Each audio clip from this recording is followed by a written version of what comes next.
Good evening, everyone out there in YouTube land. My name is Jared, and this is my channel Mazda B3K.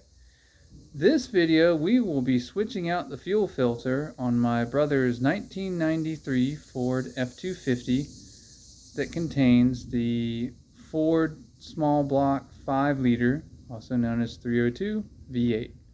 Without further ado, let's get started. Okie doke, so today's flavor of fuel filter is going to be Wix. It is a 33296.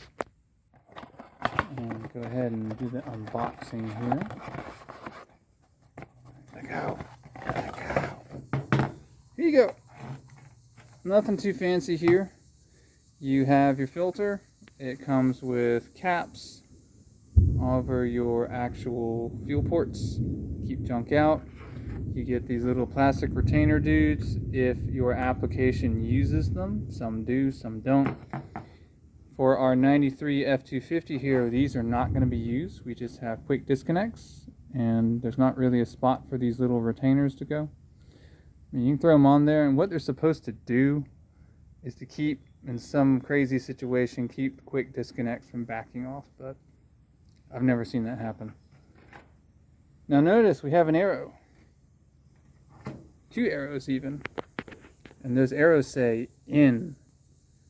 This is for fuel coming into the filters, which means that this end should be pointed towards the fuel tank.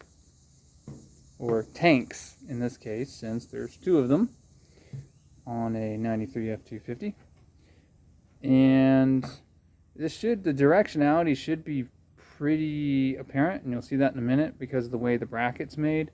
This filter can only fit in one way.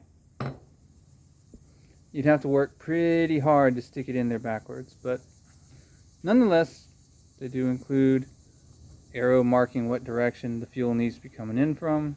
Basically, the end you point towards the tank. And let's get down there and see what we got to work with. Alright. So here's the fuel filter, and here's the bracket that it sits in. I am about halfway down the truck on the driver's side. This is located inside the frame rail. As you can see, with the way the bracket is set up, it even accommodates the lip right there on the fuel filter. So it's very hard to stick this thing in backwards, but it's going to go that way. So, yeah. Now we have 2 quick disconnects. That name is sometimes a severe misnomer. We're going to find out. And what you have to do is have a disconnect tool, and you shove it in, and it releases a spring ring, basically, a retaining band, and then it allows you to just go pop and push these off. In actuality, it can be a complete nightmare depending on the condition of the disconnect, the tool you have, the room you have to work with. So this either is going to go really well or it's going to go horribly wrong, and we're going to find out. But first, I got to go chase down my disconnect tools. Be right back. Alright, so I'm pretty sure this is our disconnect tool. I have the metal one here. I have a little bit of a nicer one. This is a 5/16. You can also get them where it's just this part to the left of my finger. You just push it in. But before we get hot and heavy into this, what I'm probably going to do is first try to get all the grit and nasty that has accumulated inside of this thing. I'm going to spray some PB Blaster in there. And I also need to grab a pick. You want the 90 or the straight or both? I'll take the 90 pick. I'm talking to my brother because I'm under the truck and he is not. Okay, so the reason I want to pick, as you can see, this is a 90 pick. So you can get in there and you can get junk out. There's junk in there, so we want to do that. Now note, we're not trying take this off. We are trying to clean out any garbage that's in there. It will prevent us from being able to use our disconnect tool to get the job done. And this I can't hardly see at all.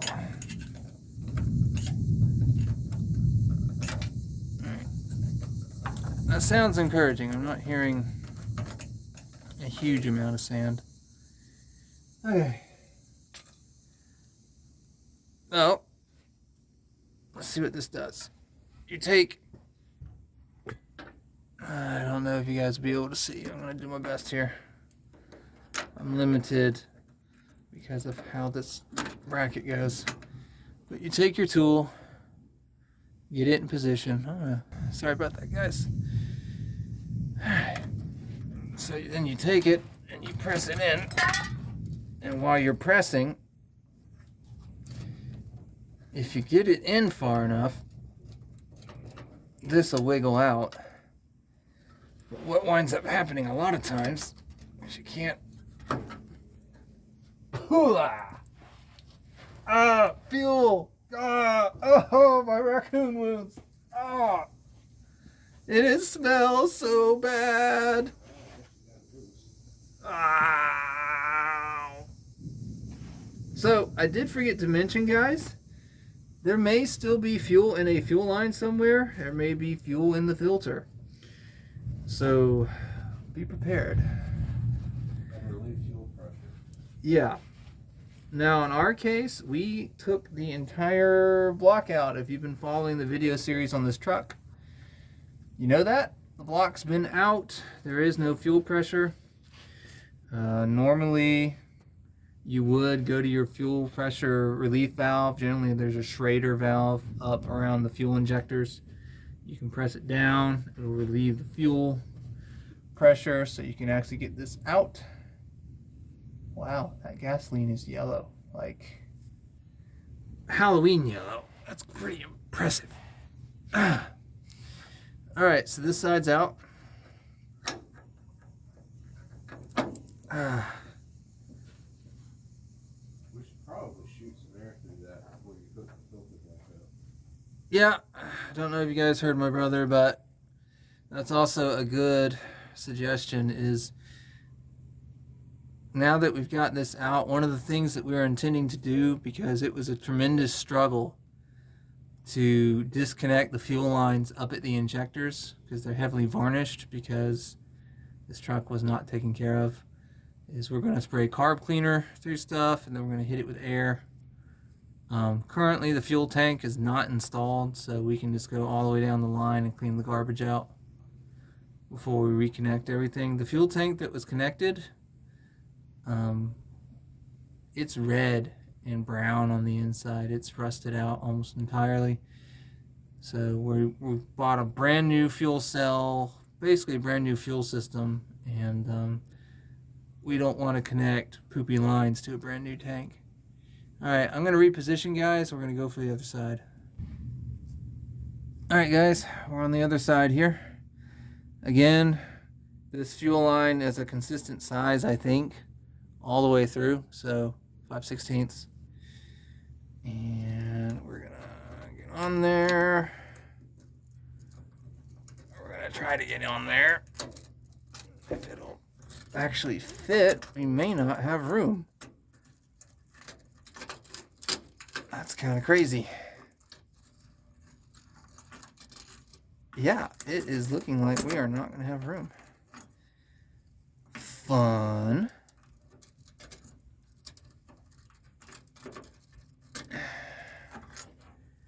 Alright, that's where it goes to a hard line, so I got to pull here.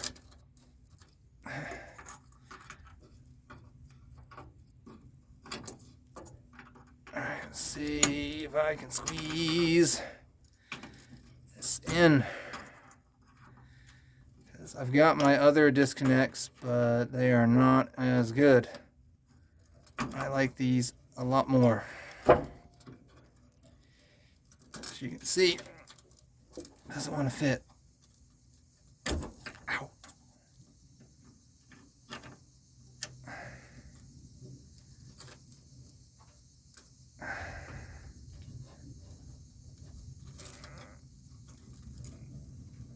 No, that's not gonna go. Alright, time to switch to the other ones. Whew. Okay guys, forgot to turn the camera on. These are my plastic disconnect. This is a different style. These are plastic, not metal, and you notice they're just a little circle. And I actually have no clue what those sizes are. They're not printed. It's a super cheap kit I inherited from the guy I bought Vic from.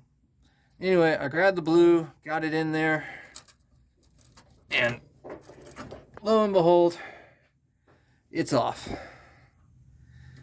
So, that's it. Now, we can just kind of work this filter out.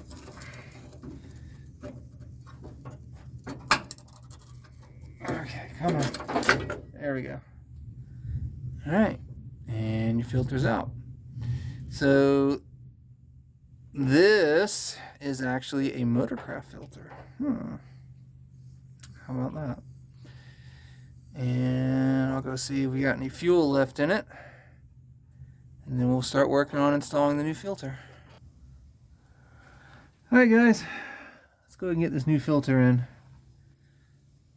So we'll leave these caps on until we're ready to get everything back in. So we'll just kind of slide this guy back in. He's gonna fight a little bit. Gotta get, actually that works. Someone must have shoved the other one in too far. That might be why I was having clearance problems.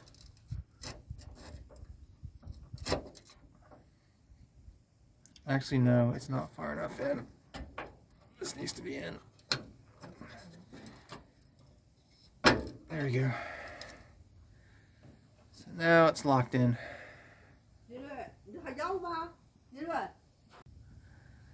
Alright, we got it locked in. Notice that the metal lip here does fit into that first slot. It's designed that way to be captive. And you guys cannot see that, so let me kind of bring in the air for a second.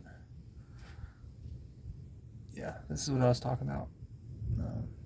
Right here particularly, you can see it right in the back side there. Alright, you're going back down. Alright, we have a good landing.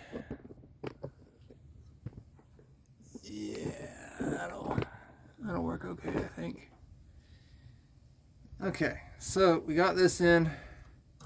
We can get these out of the way.